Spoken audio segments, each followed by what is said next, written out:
أعوذ بالله من الشيطان الرجيم بسم الله الرحمن الرحيم. Bawa 80 bendera. Sebagian ulama hadis mengatakan 80 negara. Jadi perang besar-besaran gitu kan pada saat itu.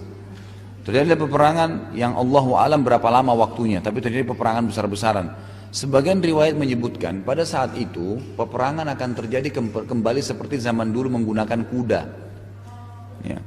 Ada sebagian ulama yang mengatakan kemungkinan karena besarnya peperangan, jadi mungkin semua yang merupakan sumber daya listrik ini habis.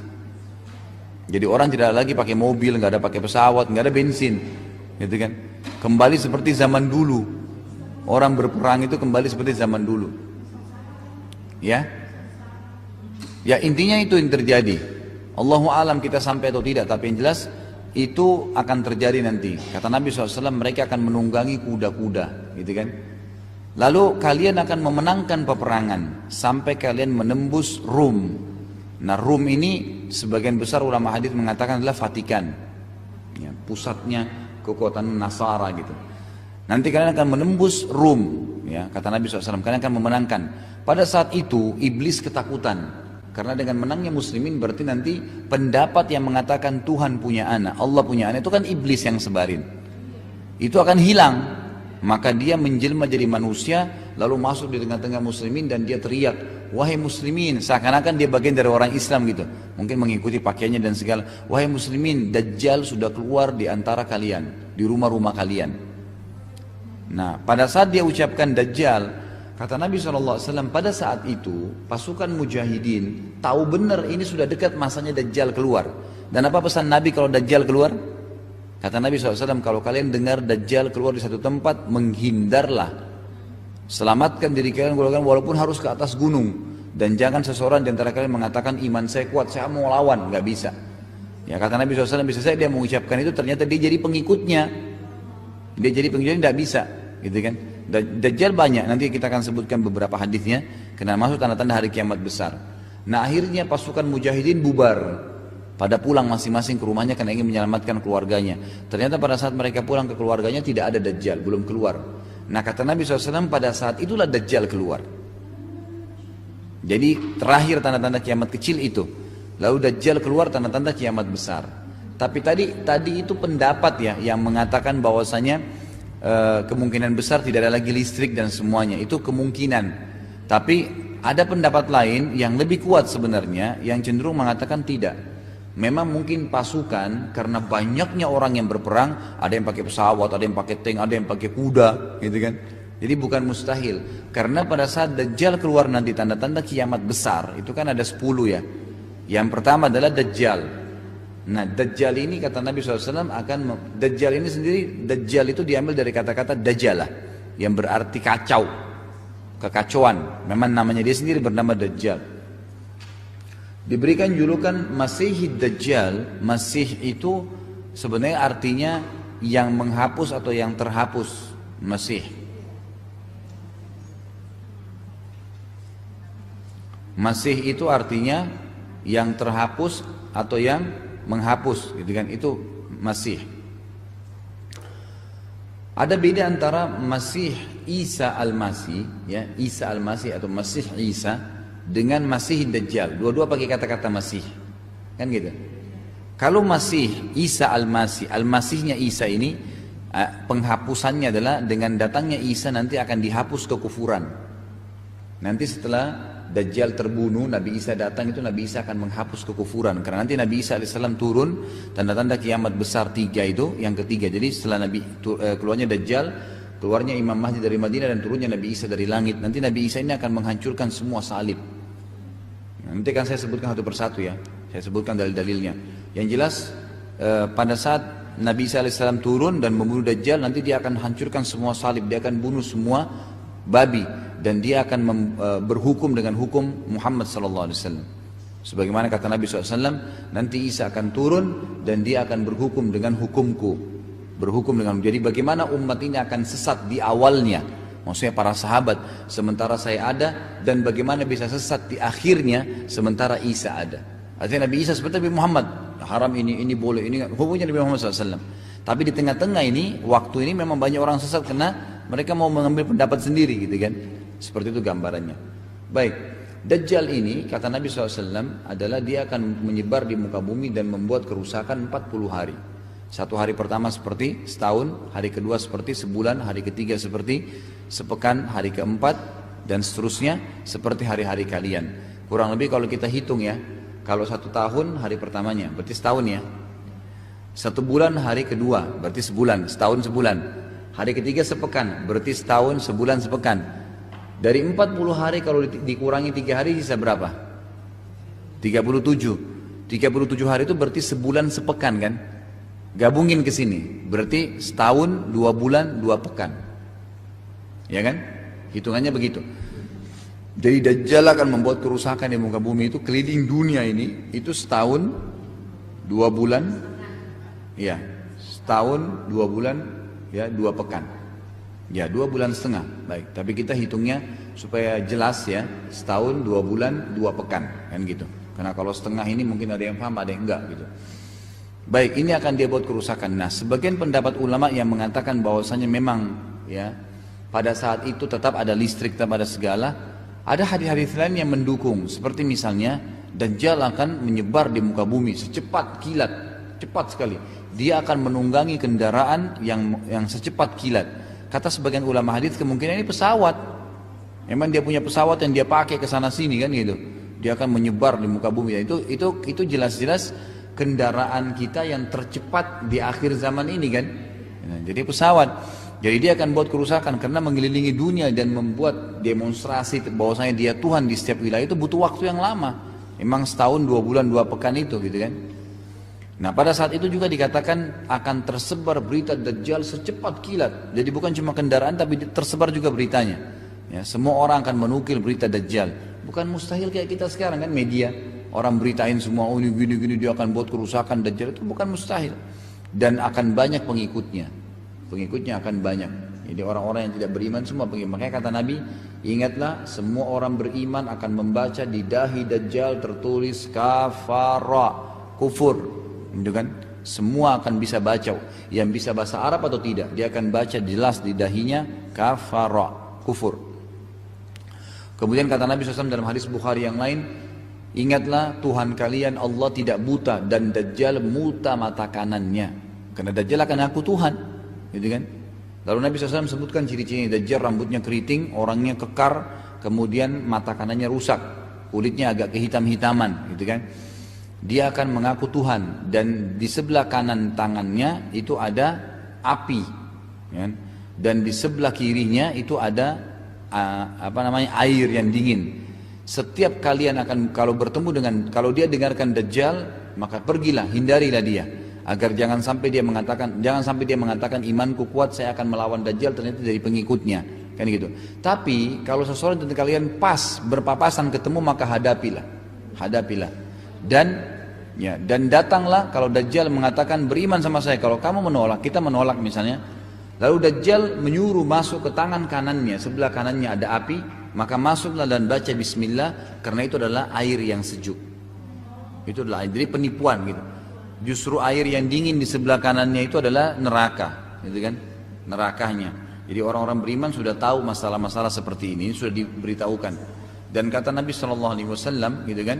Tidak ada seorang nabi pun kecuali sudah menyampaikan kepada kaumnya tentang Dajjal. Padahal Nabi sebelum kita tuh kapan hidupnya gitu kan. Tapi sudah diingatkan karena memang bahayanya fitnah ini. Dan termasuk bagian dari syarat kita sebelum salam kita membaca wa'udzubika min fitnati masiihid Dajjal. Jauhkan kami dari fitnahnya. Fitnahnya berbahaya. Sebagian riwayat juga menjelaskan hadis sahih bahwasanya Dajjal ini kalau masuk ke sebuah wilayah dan dia akan memasuki seluruh wilayah di muka bumi ini, tidak ada lorong pun kecuali dimasukin sama Dajjal, kecuali Mekah sama Madinah. Jadi bukan cuma kota, gang-gang kota itu akan dimasukin, semuanya dimasukkan oleh Dajjal, beritanya, kejahatannya semua akan masuk. Tapi pada saat itu ini bukan sekedar raja yang mau menguasai dunia, emang dia diberikan kelebihan, dia bisa hidupkan orang mati, dia sembuhkan orang buta, sembuhkan orang tuli, gitu kan, semua bisa. Dan pada saat itu kalau dia masuk ke sebuah wilayah dan orang-orang beriman mengatakan iya dia Tuhannya, nanti turun hujan, subur tumbuh-tumbuhannya, peternakannya jadi banyak. Orang kalau beriman dia Tuhan. Jadi menguatkan kalau dia memang Tuhan gitu. Kalau dia masuk ke sebuah wilayah, orang-orang nolak, maka tiba-tiba tidak turun hujan, peceklik, banyak hewan yang mati, banyak tumbuhan yang mati, fitnah. Memang fitnah. Di fitnah bagi seseorang. Na'udzubillah, jangan sampai lah ya. Mudah-mudahan kita tidak sampai ke situ. Itu masa memang sebenarnya masih lama, karena masih harus ada tadi malhamah kubro ya. Jadi jelas lebih aman seseorang memang wafat sebelumnya gitu. Jadi memang wafat itu kan pasti ya, mati. Jadi mungkin jauh lebih aman kalau seseorang tidak menemui masa itu. Walaupun memang masa itu adalah masa pengujian iman yang luar biasa. Masa pengujian iman yang luar biasa. Dajjal ini ya, nanti dia akan ya, pada saat dia jalan, maka akan banyak sekali sumber makanan yang ikut bersamanya. Jadi di sini kalau dalam hadis ya, ini bahasa hadis itu bahasa global. Akan banyak makanan bergunung-gunung berjalan bersamanya. Ya, ini Allah alam apakah memang nanti dia punya perlengkapan, kendaraan-kendaraan gitu kan, yang dia akan terjunkan makanan-makanan di tempat orang yang beriman pada dia. Allah alam, kita nggak tahu, tapi yang jelas dia punya sampai seperti gunung-gunung yang besar dari makanan, suplai makanan gitu kan. Dia punya itu. Maka pada saat ada orang yang kelaparan, orang miskin ikut sama dia. Gitu kan, beriman sama dia, begitu terus. Dan pada saat beriman memang punya kelebihan, makan, minum, tidur segala itu bebas gitu. Banyak orang yang jadi pengikutnya, makanya fitnah benar ya pada saat Dajjal keluar itu. Dajjal ini terus membuat kerusakan sampai terakhir dia tiba di Madinah, kan gitu. Mau masuk Mekah sama Madinah, tapi pas di Madinah yang ada riwayatnya. Waktu dia tiba di Madinah, dia berusaha untuk masuk tapi tidak bisa, karena di pintu gerbang Madinah ada malaikat yang menjaga, menghunuskan pedangnya. Jadi setiap Dajjal mendekati langsung mau dihantam atau diserang oleh malaikat tersebut. Maka Dajjal pun menyentakkan kakinya ya dari luar Madinah, maka terjadilah gempa di Madinah, goncang. Gitu kan. Nah, pada saat terjadi goncang itu kata Nabi SAW, keluar semua orang yang munafik dari Madinah. Goncangan itu membuat orang munafik semua keluar. Ya. Yang tinggal hanya orang yang beriman saja. Sampai akhirnya Madinah betul-betul tersortir yang ada hanya orang beriman. Lalu Dajjal naik ke sebuah gunung, ya, sebuah gunung, dan dari gunung itulah dia bisa melihat ke arah Masjid Nabawi. Ya. Lalu dia mengatakan apakah sama pengikutnya, apakah kalian lihat istana yang putih itu? Mereka mengatakan iya. Kata Dajjal, itulah istananya Muhammad. Ya, sampai saya sering bahasakan di pengajian saya sekarang, kalau kita lihat Masjid Nabawi itu dari jauh betul-betul seperti istana putih. Jadi bukan mustahil tuh ya berdekatan dengan apa yang Dajjal bahasakan itu.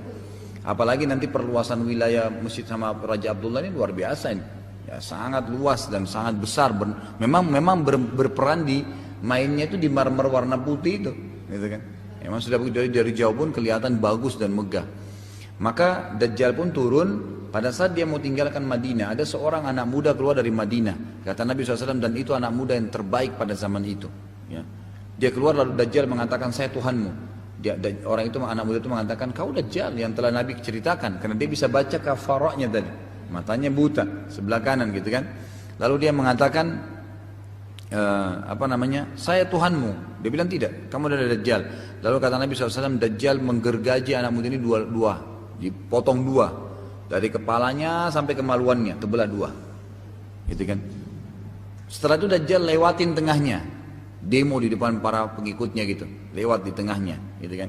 Maka semua pengikutnya bersorak-sorak. Lalu dia mengatakan, hiduplah, bersatu kembali.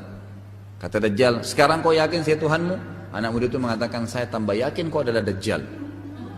Nah, orang beriman ini. Kata Nabi SAW, lalu pada saat dia berusaha membunuh anak muda itu kedua kali sudah nggak bisa. Allah sudah lindungin. Nah, setelah itu Dajjal merasa nggak bisa masuk di Madinah karena Madinah puncaknya kekuatan Islam di situ, gitu kan. Maka dia pun pergi ke Palestina. Nah, menuju Palestina Dajjal sendiri nggak tahu kalau itu sudah mendekati ajalnya. Kita ini sudah tahu sebenarnya, sudah disampaikan. Jadi dengan dia menuju ke Palestina itu dia berarti sudah mendekati masa matinya, gitu kan. Tentu sebelumnya Dajjal ini keluar dari wilayah Khurasan, sebuah wilayah namanya Yahudiyah. Dalam hadis. Dan ini wilayah Yahudi, ada satu kota di Iran sekarang namanya Yahudiyah.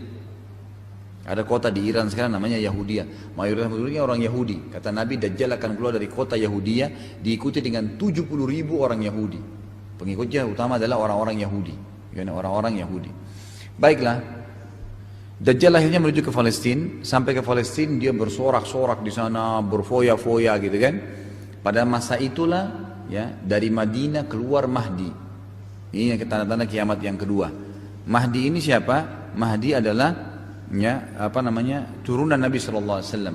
Kata Nabi SAW akan keluar Mahdi dari Madinah, dari turunanku, ya dari turunanku. Fisiknya seperti fisikku, tapi akhlaknya bukan seperti akhlakku. Jadi artinya sama matanya Nabi, alisnya, kulitnya, tinggi badannya sama dengan Nabi SAW. Persis kalau lihat dia berarti sama dengan lihat Nabi, gitu kan? Sama persis semua sampai telapak tangannya ulama berikan ciri-cirinya. Jadi di telapak tengah tangannya ada berwarna coklat muda dan macam-macam, gitu kan? Banyak sekali ciri-cirinya. Memang sampai sekarang ada turunan Hasan dan Husain di kota Madinah, gitu kan? Nabi mengatakan akan keluar. Akhlaknya bukan seperti akhlakku. Kenapa? Karena memang tidak ada orang yang seperti Nabi SAW kan gitu. Dan dalam riwayatnya dikatakan dia sebenarnya orang awam, bukan orang agama. Allah mengubahnya sehari semalam. Tiba-tiba menjadi orang yang mempraktikkan agama luar biasa. Lalu dia keluar dari Madinah ke Mekah, diikuti dengan 300 orang dari Madinah untuk membaiat dia, meminta dia menjadi raja waktu itu untuk membunuh Dajjal. Karena sudah nggak ada yang bisa lawan Dajjal, nggak ada. Jadi semua raja, kalau kita sekarang mungkin presiden itu dibunuh sama Dajjal kalau beriman sama Allah atau jadi pengikutnya. Jadi udah nggak ada, dia satu-satunya yang membuat kerusakan nih. Dia yang menguasai, dan ini bukan menguasai satu negara ya, satu dunia. Yang dia tidak bisa masuk hanya Madinah sama Mekah. Madinah berapa luas? Mekah berapa luas? Artinya kota yang lain, Jeddah, Riyadh apa itu masuk semua, gitu kan? Nggak ada yang tidak dimasukin. Jadi hanya 2 kota itu saja. Bayangkan. Artinya bahasa lainnya adalah Dajjal menguasai dunia kecuali Mekah sama Madinah. Semua dimasukin dan semua tunduk. Semua tunduk. Orang-orang mukmin pada lari, tidak mau ketemu dia karena memang dilarang kan? Memang dilarang. Pada saat masuk di Palestina, dia niat mau mendirikan kerajaannya di Palestina. Pada saat itulah Imam Mahdi keluar. Dan akhirnya Imam Mahdi membentuk pasukan dari Mekah, ya, diikuti oleh orang-orang yang beriman untuk melawan Dajjal. Coba melawan Dajjal, gitulah. Keluarlah mereka sampai tiba di bangunan putih, ya, menara putih di negeri Syam, di Damaskus, ibu kota Syria. Ini kemungkinan kata ulama hadis adalah menara masjid terbesar pada saat itu, gitu kan? Menara putih, gitu kan? Nah mereka kumpul, kemudian pada saat itulah mereka pada saat mau sholat asar, Nabi Isa alaihissalam Allah turunkan tanda-tanda kiamat yang ketiga besar. Nabi Isa diturunkan oleh Allah Subhanahu Wa Taala yang yang rambutnya basah, gitu kan, dan pada saat dia menundukkan kepalanya seperti meneteskan air, gitu kan. Gitu kan. Turun Isa yang jelas semua orang yang melihatnya akan senang melihat wajahnya karena ketampanannya, dan dia memegang 2 sayap malaikat. Jadi pada saat itu ulama hadis mengatakan orang Islam melihat malaikat yang turun, Nabi Isa di tengah-tengahnya, gitu kan. Ini hadis sahih riwayat Bukhari. Jadi akan turun Nabi Isa alaihissalam memegang 2 sayap malaikat dan turun menuju ke menara putih itu. Dan pada saat itu orang Islam tahu, karena mereka sudah tahu ini masanya, Mahdi sudah keluar, Dajjal sudah buat kerusakan. Mereka tahu tinggal tunggu Nabi Isa turun nih. Nabi Isa pun turun, kemudian Nabi Isa alaihissalam masuk, disalamin, kemudian Nabi Isa disuruh jadi imam oleh Imam Mahdi mau sholat asar. Tapi akhirnya Nabi Isa alaihissalam mengatakan imamukum minkum. Imam kalian dari kalian, bukan dari saya. Ya, di sini kata para ulama, ini juga dalil lain bahwasanya Isa alaihissalam mengikuti syariat Nabi Muhammad sallallahu alaihi wasallam. Jadi imam di belakang, ya, salah satu umat Muhammad SAW, bukan Nabi, gitu kan. Sholatlah mereka, setelah sholat, dan kebetulan itu di Damaskus, ibu kota Syria. Antara Damaskus, antara Syria dengan Palestina itu sekarang cuma perbatasan, sudah dekat, gitu kan. Maka menyeberanglah mereka dari Damaskus, ibu kota Syria, menuju ke Palestina. Pada saat mereka masuk di Palestina, gitu kan, Dajjal ini lagi demo, dia lagi luar biasa, merasa bangga, kuat dan segalanya. Kemudian datanglah pasukan muslimin dan diketuklah pintu gerbangnya, pintu gerbang Palestina. Nah, orang-orang pengikut Dajjal ini tidak sadar kalau ini adalah pasukan Nabi Isa dan semuanya. Begitu dibuka pintu, Dajjal dengan sombong mengatakan, bukakan pintu, mungkin tamu saya, gitu loh. Dibuka pintu, begitu mereka dibuka pintu, Nabi Isa AS ada di depan. Waktu Dajjal lihat, Dajjal kaget dan lari. Dia tahu ini masa kematiannya. Dia lari di depan pengikutnya semua. Dia lari, dan pada saat dia lari badannya meleleh seperti melelehnya lilin. Terus Dikejar oleh Nabi Isa AS, Nabi Isa mengejarnya sampai menginjak badannya dan menombakkan tombak, ya kalau tidak salah ada riwayat yang mengatakan tombak itu ada lapisan emasnya yang menombak di antara dua matanya dan mengatakan sudah saatnya kau mati wahai musuh Allah. Dibunuh oleh Nabi Isa AS. Ya. Waktu mati Dajjal, pengikut Dajjal dari orang-orang Yahudi gitu kan, itu berserakan di Palestina, berserakan. Sampai kata Nabi SAW, mereka orang-orang Yahudi akan berserakan di bawah pohon, ya di batas batu, sembunyi, berusaha mengubah bajunya. Maka pada saat itu kata Nabi, pohon dan batu akan berbicara, hai Muslim, ini Yahudi bunuhlah. Jadi semua orang Yahudi akan dibunuh pada saat itu. Semua akan dibunuh. Tersisa yang mayoritas adalah orang-orang Nasrani. Maka dengan turunnya Isa, dan sampai sekarang orang-orang Nasrani itu meyakini ada keturunan, nanti ada masa turunnya Isa. Mereka tahu itu. Jadi mereka sendiri yang berpegang pada Injil yang benar, itu mereka tahu Isa diangkat ke langit seperti Al-Quran ceritakan dan akan turun. Makanya kadang-kadang mereka tuh di beberapa negara Eropa ya, kadang-kadang mendekati Natal, mereka selalu alasan, oh tembok ini semalam diturunin oleh Isa. Tapi itu pemahaman yang keliru ya. Pemahaman kita memang Isa AS turun pada saat akan membunuh Dajjal bersama Imam Mahdi. Baik, setelah itu Nabi Isa AS menghancurkan semua salib, membunuh semua babi, dan memasukkan seluruh muka bumi ini, kata Nabi SAW, seluruh rumah, ya tidak tertinggal satu rumah pun di muka bumi ini kecuali masuk Islam. Semua, baik dengan kemuliaan atau terpaksa, karena kalau tidak dibunuh. Maka seluruh muka bumi ini pada saat itu menjadi Muslim, semuanya. Nggak ada lagi agama lain, nggak ada Hindu, nggak ada Buddha, nggak ada apa, nggak ada lagi. Sudah nggak ada, semuanya Muslim pada saat itu. Jadi nggak benar cerita-cerita orang itu nanti kiamat terjadi masih ada orang Hindu, masih ada orang itu, nggak ada. Memang sudah jelas semuanya Muslim pada saat itu. Nah pada saat itu bagi Isa AS membuat kedamaian, gitu kan di sana, membuat kedamaian. Nah pada waktu itulah keluar Ya'juj Ma'juj.